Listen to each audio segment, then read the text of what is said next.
మేమందరం ఉన్నామంటూ ఇక్కడికి విచ్చేసి ఈరోజు రేవంత్ రెడ్డి ప్రభుత్వం ఏదైతే ఒక ప్రయత్నం చేస్తూ ఉందో నాకు మద్దతుగా సంఘీభావంగా విచ్చేసిన మీ అందరికీ నా శిరస్సు వంచి హృదయపూర్వకంగా ధన్యవాదాలు తెలియజేసుకుంటాను.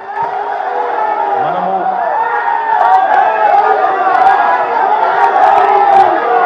గత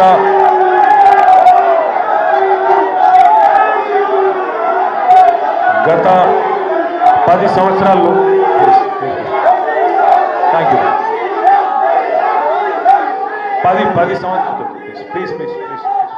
గత 10 సంవత్సరాల్లో గత 10 సంవత్సరాల్లో పెద్దలు మన పార్టీ అధ్యక్షులు మనందరి ఆరాధ్య దైవం తెలంగాణ సాధించిన మన నాయకుడు కేసీఆర్ గారి నాయకత్వంలో నిబద్ధతతోని పద్ధతిగా ఎక్కడ కూడా ఒక్క పైసా అవినీతికి తావు లేకుండా పని చేసిన అని చెప్పి ఇప్పుడు వాళ్ళకి చెప్పిన ఏసీబీ వాళ్ళు అడిగితే 82 ప్రశ్నలు అడిగినారు.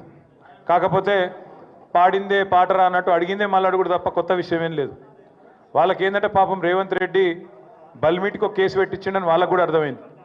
వాళ్ళు కూడా ఇబ్బంది పడుతున్నారు వాస్తవం చెప్పాలంటే. ఎందుకంటే కేసుల విషయం లేదు. వీడికెళ్ళి ఫార్ములా ఈ రేస్ అనే ఒక ఈవెంట్ని హైదరాబాద్నే ఉంచాలి, కష్టపడి తెచ్చినాం ఇండియాకు మొదటిసారి భారతదేశానికి, ఇక్కడనే ఉండాలి, ఇక్కడ ఉంటేనే మన రాష్ట్రానికి పెట్టుబడులు తెచ్చుట్ల కానీ భవిష్యత్తులో ఎలక్ట్రిక్ వాహనాలకు హైదరాబాద్ను తెలంగాణను ఒక ప్రధానమైన స్థావరంగా ప్రపంచంలో తయారు చేయాలనే ఒక విజన్తో చేసిన పని తప్ప ఇలా పైసలు అవినీతి అలాంటి గలీజు పనులు రేవంత్ రెడ్డి చేస్తాడు తప్ప మేము చేయము, మాకు ఆ కర్మ పట్టలేదు అనే మాట కుండబద్దలు కొట్టినట్టు వాళ్ళకి చెప్పిన. మీరు ఎన్నిసార్లు పిలిచినా ఎన్నిసార్లు రమ్మన్నా వస్తా, నాకేం ఇబ్బంది లేదు, తప్పకుండా వస్తా, మీకు విచారణకు పూర్తిగా సహకరిస్తా అని కూడా చెప్పిన. దాంతోపాటు వారికి ఇంకొక విజ్ఞప్తి కూడా చేసిన. సరే కేసు పెట్టినరు, విచారణ చేస్తున్నారు, పర్వాలేదు, ఇట్లాంటి కేసులు ఇంకొక 100 పెట్టినా ఎదుర్కొంటాం.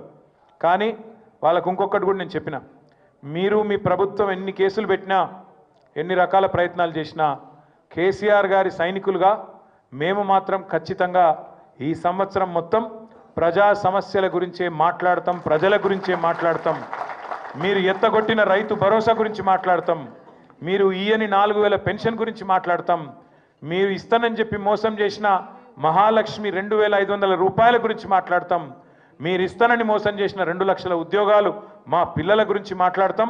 ఖచ్చితంగా ప్రతి సమస్యను 6 గ్యారంటీలు 420 హామీలు ఏ ఒక్కటి ఇడిచిపెట్టకుండా మాట్లాడతాం.